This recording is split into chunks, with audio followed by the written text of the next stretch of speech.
मध्ये आता कुठल्याही टेक्स्टना ग्रेडियंट कलर देता येणं शक्य आहे, तेही कुठल्याही ॲप शिवाय. चला तर मग स्टार्ट करूया. ॲड पेज आणि याचा रंग आपण करणार आहोत व्हाईट. टेक्स्ट घेऊया. Add a heading, gradient, text.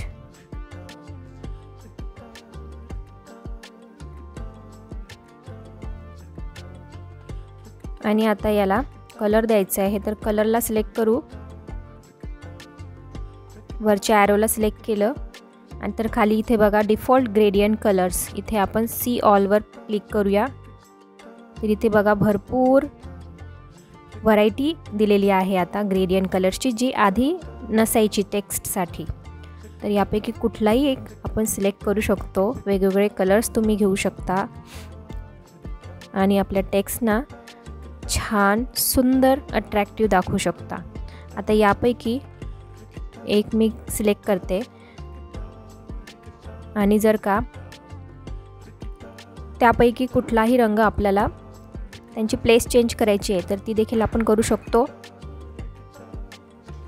एखादा रंग नको असेल तर तो डिलीट देखील करू शकतो आणि एखादा रंग हवा असेल तर तो आपण ॲड देखील करू शकतो. तर अशा प्रकारे आपण आपल्या डिझायनिंगला आणखीन सुंदर बनवू शकतो. Have a happy designing.